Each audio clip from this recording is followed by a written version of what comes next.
Chose promise, chose due. Aujourd'hui, une vidéo consacrée à la condition féminine dans Pot-Bouille de Zola. Alors, tout d'abord, je voudrais que l'on s'arrête ensemble sur certains symboles qui sont riches de signification dans certains passages de Pot-Bouille. Dès le début du roman, on a une description de la façade de l'immeuble, décrite ainsi. Au premier, des têtes de femmes soutenaient un balcon à rampe de fonte très ouvragé. Et en bas, au-dessus de la porte cochère, plus chargée encore d'ornements, deux amours déroulaient un cartouche où était le numéro qu'un bec de gaz intérieur éclairait la nuit.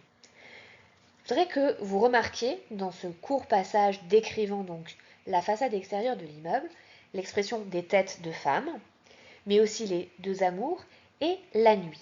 Comme si, dans la façade de l'immeuble, s'annonçait déjà l'importance des personnages féminins dans l'œuvre, l'importance aussi des relations amoureuses ou en tout cas des relations sexuelles dans le roman, comme l'indique ensuite cette idée de la nuit qui sera propice à tous les rapprochements et qui peut aussi évoquer la face sombre des personnages et cachée. Un peu plus loin, toujours dans le chapitre 1, Monsieur Campardon, qui fait visiter l'immeuble à Octave, insiste sur le fait que c'est une maison de gens comme il faut, de gens très bien, et il insiste sur une règle qu'Octave doit respecter, et surtout pas de femmes. À l'entrée de l'appartement de l'architecte, un objet religieux est mis en évidence. Comme ils entraient, Octave aperçut, au-dessus d'une table à dessin, dans le plein jour de la fenêtre, une image de sainteté richement encadrée, une vierge montrant, hors de sa poitrine ouverte, un cœur énorme qui flambait. Donc ça, si vous voulez, c'est la face A. C'est la face respectabilité, moralité bourgeoise, pureté de la Vierge.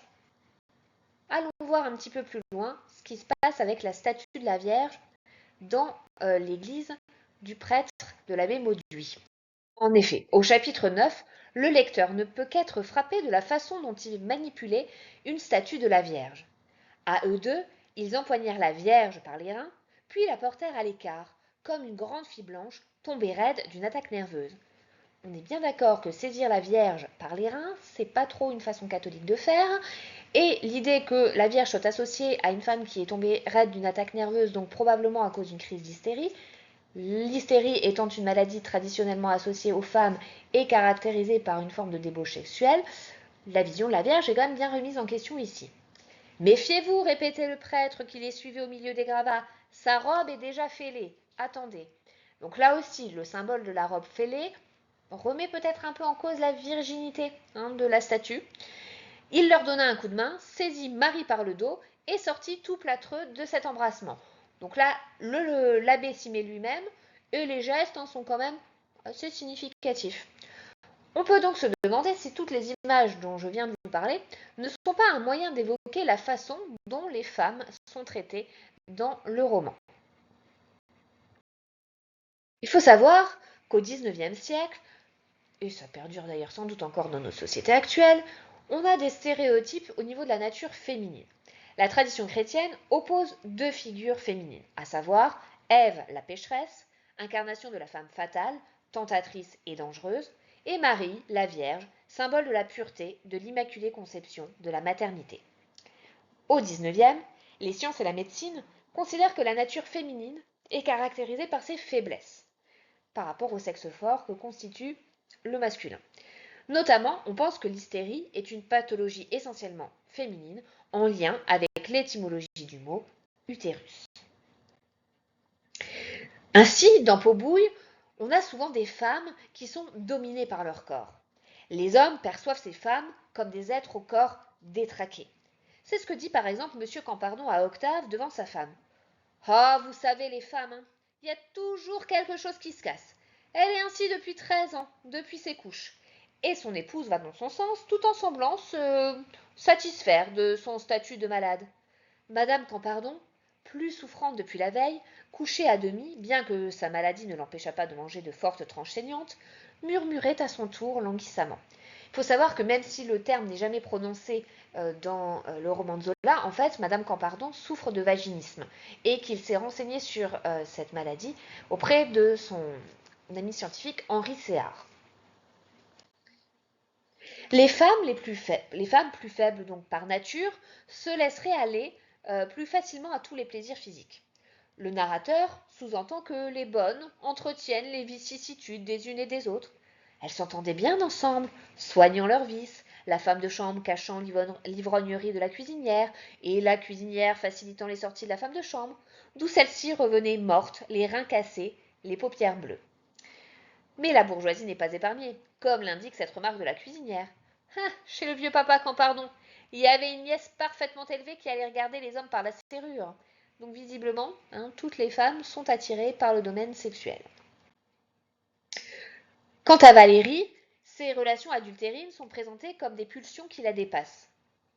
Ce n'était point encore la haine de son mari, la continuelle fièvre dont il grelottait, dans une impuissance et une éternelle pleurnicherie de petit garçon qui l'avait poussée à se mal conduire 6 mois après son mariage.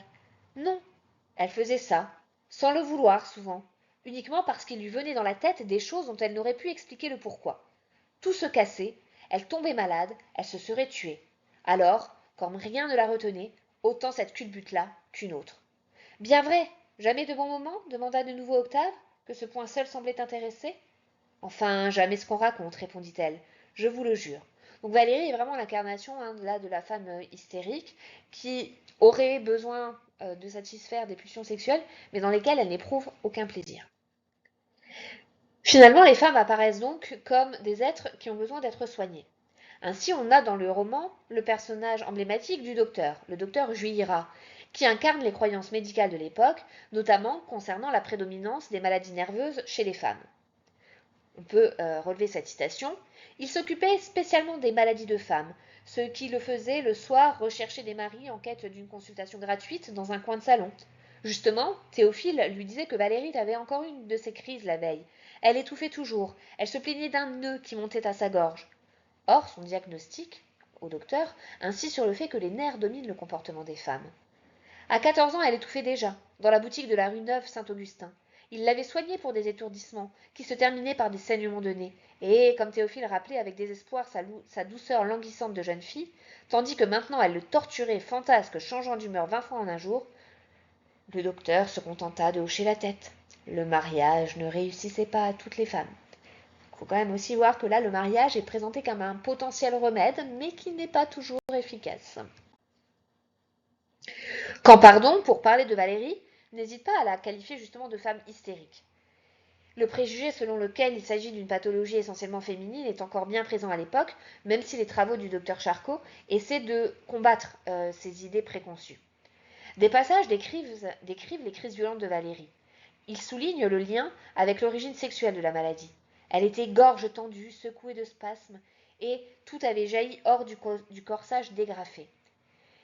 On insiste aussi sur l'insatisfaction permanente dans ce domaine, aussi bien avec des amants qu'avec son mari qui ne parvient pas à la comprendre. Eh bien, monsieur, le mariage ne l'a pas remise, loin de là. Au bout de quelques semaines, elle était terrible. Nous ne pouvions plus nous entendre. Des querelles pour rien du tout, des changements d'humeur à chaque minute, riant, pleurant, sans que je sache pourquoi, et des sentiments absurdes, des idées à vous renverser, une perpétuelle démangeaison de faire enrager le monde. Autre point très important dans Pot-Bouille à propos des femmes, c'est le rôle de l'éducation de ces dernières. En effet, Zola ne va pas du tout cautionner l'éducation donnée aux filles dans la bourgeoisie. Il dénonce tout d'abord le fait de vouloir à tout prix protéger les filles de ce qui peut leur être néfaste. Dans la famille Campardon, Angèle est élevée à domicile car une jeune fille est une responsabilité si lourde, il fallait écarter d'elle jusqu'au souffle de la rue. Ainsi, sa mère l'élevait à la maison, c'était plus sûr, et, ne voulant pas en dire davantage, elle clignait les yeux pour faire entendre que les demoiselles apprennent de vilaines choses dans les pensionnats. Tous les écrits jugés dangereux sont donc écartés. Mais l'architecte, brusquement, eut une révolte de pudeur. Il venait de s'apercevoir que la petite, par-dessus son histoire sainte, lisait la Gazette de France, traînant sur la table.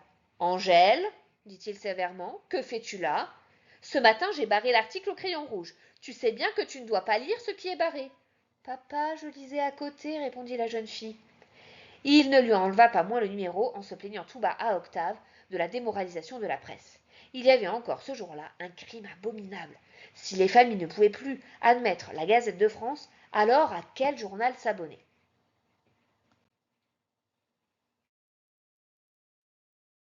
On retrouve le même modèle éducatif pour Marie Pichon.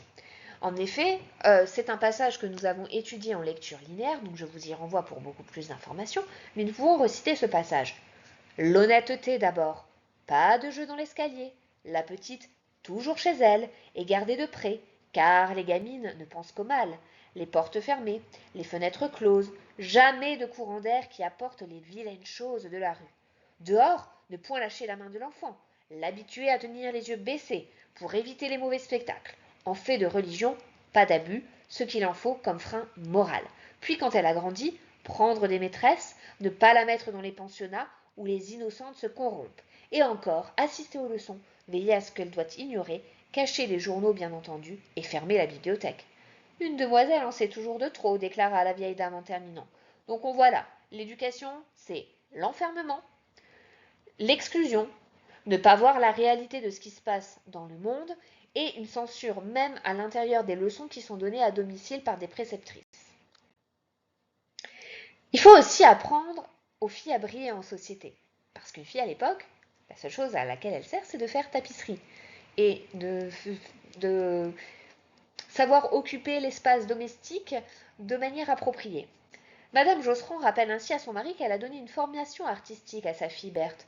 À votre place, un autre homme se glorifierait du brevet de capacité d'Hortense et des talents de Berthe, qui a encore ravi tout le monde ce soir avec sa valse des bords de l'Oise, et dont la dernière peinture, certainement, enchantera demain nos invités. Mais même à ce moment-là, elle rappelle la moralité qui prime sur le reste. Pour le dessin, je le garantis, reprit Madame Josserand triomphante. Il n'y a pas un cheveu en plus ni en moins. Berthe a copié ça, ici sur une gravure. Au Louvre, on voit vraiment trop de nudité, et le monde y est si mêlé parfois. Donc, bien entendu, l'art se pratique à la maison d'après des gravures bon chic, bon genre, et on ne va surtout pas mettre les pieds au Louvre où on risquerait, mon Dieu, de voir des nudités. Et de croiser en plus des artistes dont on connaît la réputation. Clotilde Duverrier, elle, veut se démarquer avec sa maîtrise du piano, puisqu'à chacune de ses soirées, elle en joue, notamment un nocturne de Chopin, et elle va aussi faire chanter des hommes en chœur avec elle. Même la maîtresse de son mari va prendre un maître de piano pour jouer à la bourgeoise. Et Marie souffre que ses parents aient reculé devant les frais occasionnés par un cours de piano, et elle promet à sa fille de lui offrir cette éducation artistique qui lui manque. Ah, je jure bien que Lilith saura le piano, quand je devrai faire les plus grands sacrifices. Cette éducation qui est critiquée par Zola a des conséquences désastreuses. En effet, cette éducation nourrit les femmes dans l'illusion, et c'est le cas de Marie Pichon qui découvre l'amour à travers les romans sentimentaux à la veille de son mariage, parce qu'elle n'avait pas le droit de lire des romans avant, donc juste avant son mariage, son père lui a accordé de commencer à lire des romans. Elle rêvait toujours qu'elle rencontrait un chasseur qui sonnait du corps. Il s'approchait, se mettait à genoux. Ça se passait dans un taillis, très loin, où des roses fleurissaient comme dans un parc. Puis tout d'un coup, ils étaient mariés, et alors ils vivaient là, à se promener éternellement. Elle, très heureuse, ne souhaitait plus rien. Lui, d'une tendresse et d'une soumission d'esclave, restait à ses pieds. Or, Jules, son mari, ne va pas du tout correspondre à ses attentes. Son mari ne lui avait jamais pris les pieds dans ses deux mains pour les baiser. Jamais non plus il ne s'était agenouillé pour lui dire qu'il l'adorait. Cependant, elle l'aimait bien, mais elle s'étonnait que l'amour n'eût pas plus de douceur. Donc, elle vit dans cette illusion là de roman romantique, un peu à la manière de Madame Bovary, qui va se nourrir elle aussi de ses illusions romanesques.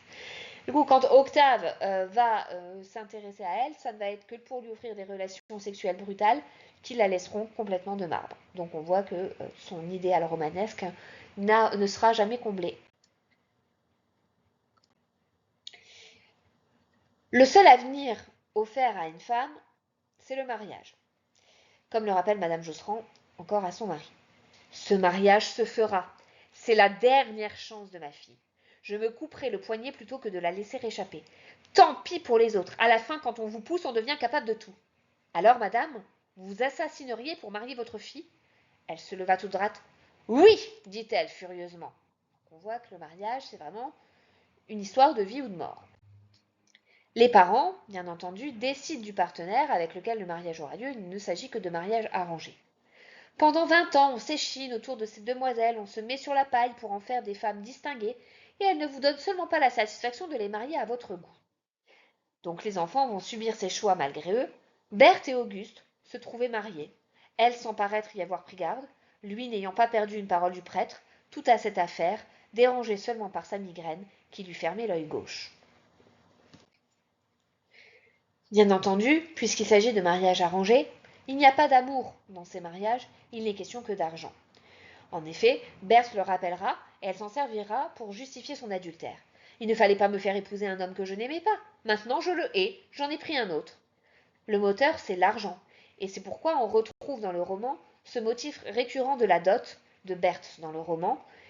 L'oncle Bachelard a promis de donner cette dot, mais en réalité il n'en sera jamais rien. Et comme il le dit lui-même, jamais on ne paie une dot. Il s'agit donc, pour les filles, de capturer un mari. Et, en effet, Madame Josserand rappelle qu'une fille doit tout faire pour attirer un homme dans ses filets. Ce qu'il faut faire, elle demande ce qu'il faut faire. Et ne vous ai-je pas dit 100 fois le ridicule de vos effarouchements? Vous êtes appelé à vivre dans le monde. Quand un homme est brutal, c'est qu'il vous aime. Et il y a toujours moyen de le remettre à sa place d'une façon gentille. Pour un baiser derrière une porte. En vérité, est-ce que vous devriez nous parler de ça à nouveaux parents? Et vous poussez des gens contre un meuble et vous ratez des mariages? Donc là, on est au tout début du roman. C'est quand Madame Josserand rentre avec ses filles et que ces filles ont raté l'occasion de pouvoir se marier parce que n'ont pas trop apprécié les attouchements que les jeunes hommes leur faisaient. Mais visiblement, pour Madame Josserand, c'est normal, ça fait partie de cette chasse au mari. Et c'est pourquoi on retrouve très souvent dans ses propos un champ lexical de la chasse et de la guerre. Par exemple, elle dit « on pêche un mari » et elle est comparée à un général. Elle prit un air terrible d'homme de guerre qui conduirait ses filles au massacre et elle jette des regards comme un ordre de combat. Et finalement, c'est en suivant les conseils quasi militaires de sa mère que Berthe arrivera à attraper Auguste qui, l'ayant publiquement compromise, est obligé de l'épouser. Cette poursuite acharnée pour trouver un mari est exténuante et totalement amorale, comme le rappelle Berthe avec la métaphore filée de la prostitution. Les 3 hivers de chasse à l'homme, les garçons de tout poil aux bras desquels on l'a jeté, les insuccès de cette offre de son corps sur les trottoirs autorisés des salons bourgeois, puis ce que les mères enseignent aux filles sans fortune, tout un cours de prostitution décente et permise, les attouchements de la danse, les mains abandonnées derrière une porte, les impudeurs de l'innocence spéculant sur les appétits des niais, puis le mari fait un beau soir comme un homme est fait par une gueuse, le mari raccroché sous un rideau, excité et tombant au piège dans la fièvre de son désir. Donc on voit là vraiment cette idée qu'il faut se vendre, qu'il faut quasiment se prostituer pour réussir à trouver un mari. Autre point qui est évoqué dans Pot-Bouille à propos des femmes, c'est la question des enfants. La maternité, elle n'est pas du tout décrite comme un événement heureux, mais comme une charge. Marie Pichon, par exemple, a du mal à être en contact avec sa fille. Marie avait l'air de ne point oser toucher aux membres nus de sa fille. Elle la regardait toujours, avec l'ébahissement d'une vierge, stupéfaite d'avoir pu faire ça. Et outre la peur de la casser, il entrait dans sa maladresse une vague répugnance de cette chair vivante. Quant aux parents de Marie, ils sont horrifiés quand ils apprennent la 2e et 3e grossesse, car le couple n'a pas les moyens de subvenir à ses différents enfants. Mais c'est pire encore pour les femmes de classe populaire.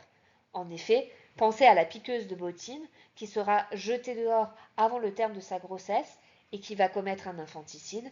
Et pensez aussi à la domestique Adèle qui, alors, est-elle enceinte de Trublot, de Duveyrier, plus probablement de Duveyrier, qui a satisfait ses envies sexuelles sur elle parce qu'il n'a plus sa maîtresse, va devoir accoucher seule dans sa chambre de bonne et va abandonner son enfant.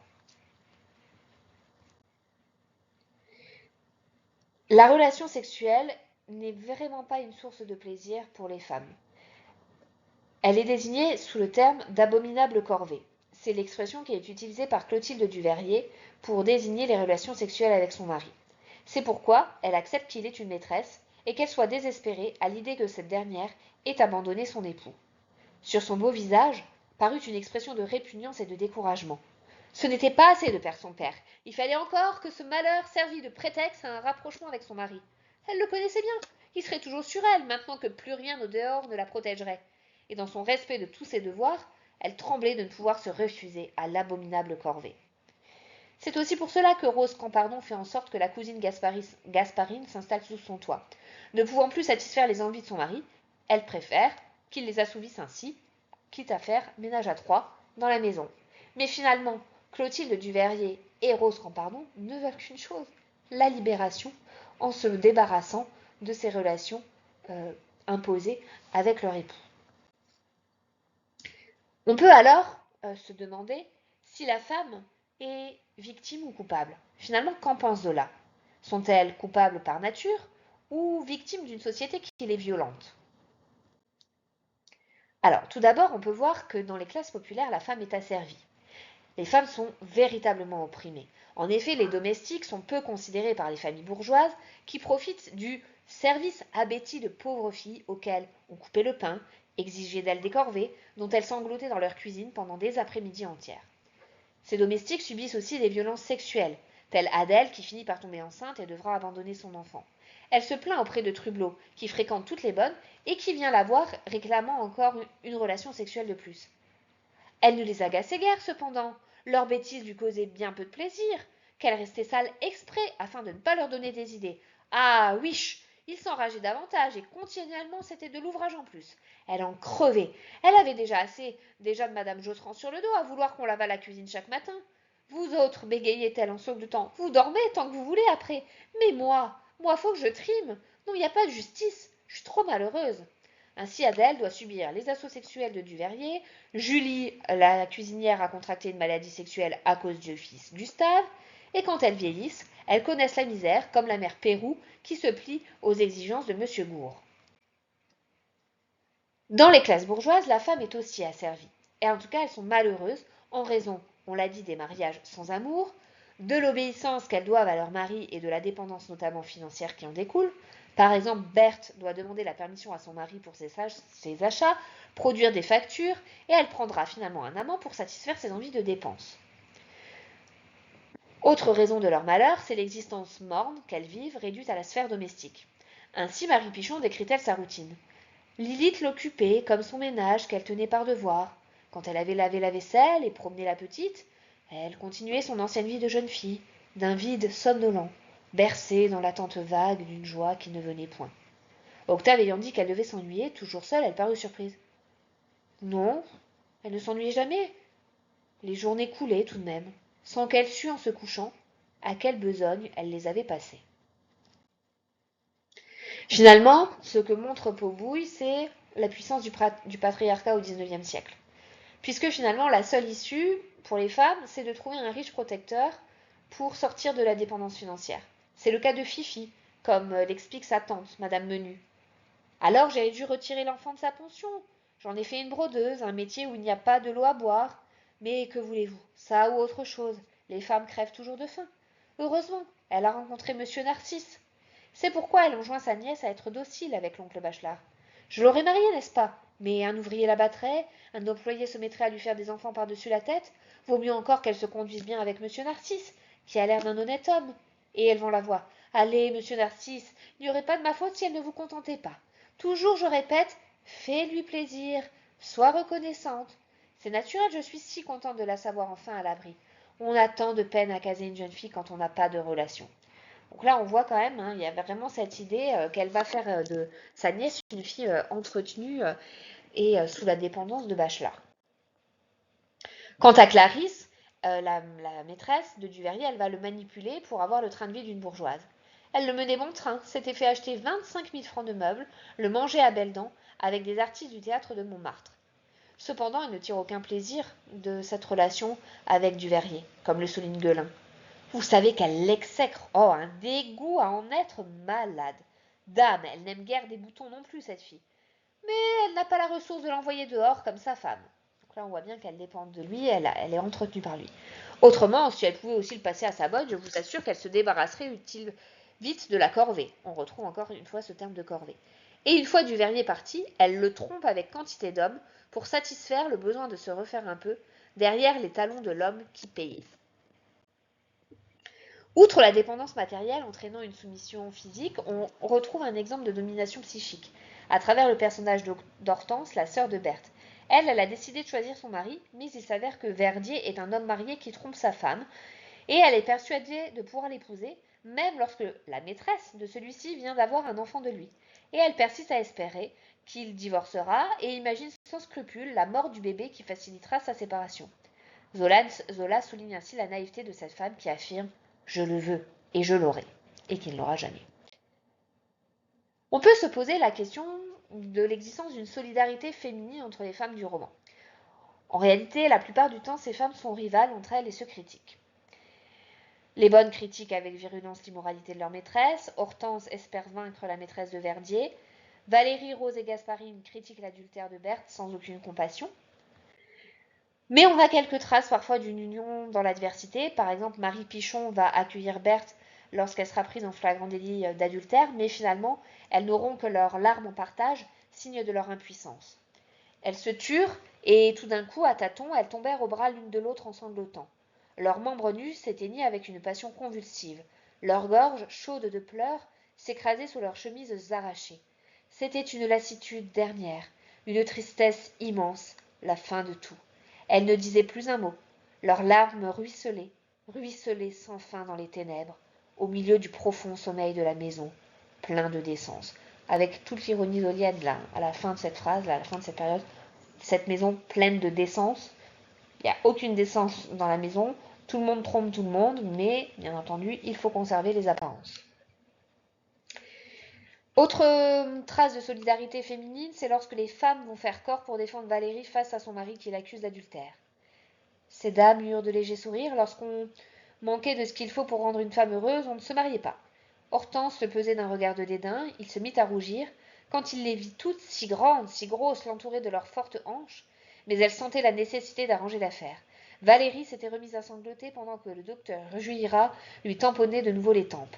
Alors elles se comprirent sur un coup d'œil, un esprit commun de défense les rapprocha, elles cherchaient, elles tâchaient d'expliquer la lettre au mari. Et quand il finira par se jeter au cou de Valérie en lui demandant pardon, Zola, finalement, accorde à ces femmes, opprimées par la domination masculine, une rare revanche. Zola fait aussi transparaître dans son roman le jugement des hommes sur les femmes. Et donc, pour les hommes, la femme est uniquement un objet qui leur sert à leur donner du plaisir. Mais il redoute aussi la perfidie présupposée de toute femme. Guelin raconte comment une maîtresse d'un de ses amis a voulu le séduire en présence même de ce dernier. Tenez, pas plus tard qu'hier, j'ai dîné avec un ami et sa maîtresse. Tout de suite, la maîtresse m'a flanqué des coups de pied sous la table. C'était une occasion, n'est-ce pas? Eh bien, quand elle m'a demandé de la reconduire, j'ai filé et je cours encore. Oh, sur le moment, je ne dis pas. Ça n'aurait rien eu de désagréable. Mais ensuite, mon oncle, peut-être une femme collante qui me serait retombée sur le dos. Je suis pas si bête. Pour Bachelard, l'infidélité est intrinsèque à la nature féminine. Mais j'en ai eu des maîtresses honnêtes, cria Bachelard, elles sont encore plus assommantes que les autres, et salopes avec ça. Des gaillardes qui, derrière votre dos, font une noce à vous flanquer des maladies. Par exemple, ma dernière, une petite dame très bien, que j'avais rencontrée à la porte d'une église. Je lui loue au terne un commerce de mode, histoire de la poser. Pas une cliente, d'ailleurs. Eh bien, monsieur, vous me croirez si vous voulez, mais elle couchait avec toute la rue. Toute femme est donc dangereuse car elle a envie de se venger de la domination masculine. Ainsi Trublot préfère-t-il les bonnes. Lui aussi avait renoncé aux femmes de la société, par terreur des embêtements du lendemain. Les hommes se sont donc légitimes à se défendre par la violence. C'est le cas, par exemple, quand Auguste s'emporte contre les dépenses de Berthe. Dans un mouvement de brusque violence, il la saisit par les bras, la poussa contre le mur. Acculée, son épouse n'a d'autre solution que la menace du suicide. Alors, sans crier, étranglée de colère, elle courut ouvrir la fenêtre, comme pour se précipiter sur le pavé. Mais elle revint, le poussa à son tour vers la porte, le jeta dehors en bégayant « Allez-vous-en, ou je fais un malheur !» Théophile, découvrant une lettre d'un amant de Valérie, lui impose une contrainte physique. Il exigeait un nom. Comme Valérie s'éloignait sans répondre, il lui saisit le bras, le tordit méchamment avec une rage d'enfant exaspéré en répétant « Je te le casse, dis-moi de qui est la lettre !» La jeune femme, effrayée, retenant un cri de douleur, était devenue toute blanche. Ainsi, le mari trompé s'accorde le droit de se venger sur l'amant. C'est le cas quand Auguste envisage un duel avec Octave, mais il est lâche donc il n'ira pas au bout, et sur la femme adultère elle-même. Madame Josserand rappelle ainsi à Berthe le risque qu'elle court en ayant été prise en flagrant délit d'adultère. Est-ce que maintenant Auguste n'était pas autorisé à la traiter en maître? Elle lui avait fourni une arme terrible, Même s'ils se remettaient ensemble, elle ne pourrait lui chercher la moindre dispute, sans recevoir immédiatement son paquet. Hein, la jolie position, comme elle prendrait de l'agrément, à plier les chines toujours. Donc en gros, si une femme est prise en flagrant délit d'adultère, son mari va encore avoir d'autant plus de raisons de la violenter et de la soumettre. Ainsi, pour conclure, il est difficile de trancher sur la position de Zola. Les femmes occupent une place importante dans le roman, c'est évident. Certaines relèvent du cliché, avec des défauts caricaturés, mais en même temps, il s'attaque au comportement des hommes qui les réduisent au rang d'objets sexuels. Toute cette ambiguïté de la part de Zola était déjà sensible dans un article qu'il a fait paraître dans le journal Gil Blas le 2 août 1896. Je ne suis certes pas hostile au mouvement féministe, à l'émancipation de la femme, mais n'exagérons rien. On a trop longtemps traité la femme en esclave, et on n'a que trop tardé à lui reconnaître certains droits. Mais de là à la considérer comme l'égale de l'homme, à la traiter comme telle, il y a loin. Ni moralement ni physiquement, elle ne peut prétendre à cette égalité, et l'émancipation ne doit se faire que dans la mesure de nos mœurs, de nos usages, je dirais même des préjugés, de notre édifice social. Donc voilà, on est encore très très loin de l'ère de MeToo, et c'est sur ce mot que s'achève notre vidéo d'aujourd'hui. Je vous rappelle que vous pouvez vous abonner pour avoir accès aux différents contenus sur toutes les œuvres au programme pour le bac de français. Et n'hésitez pas à liker cette vidéo si elle vous a plu. À très bientôt pour une nouvelle vidéo.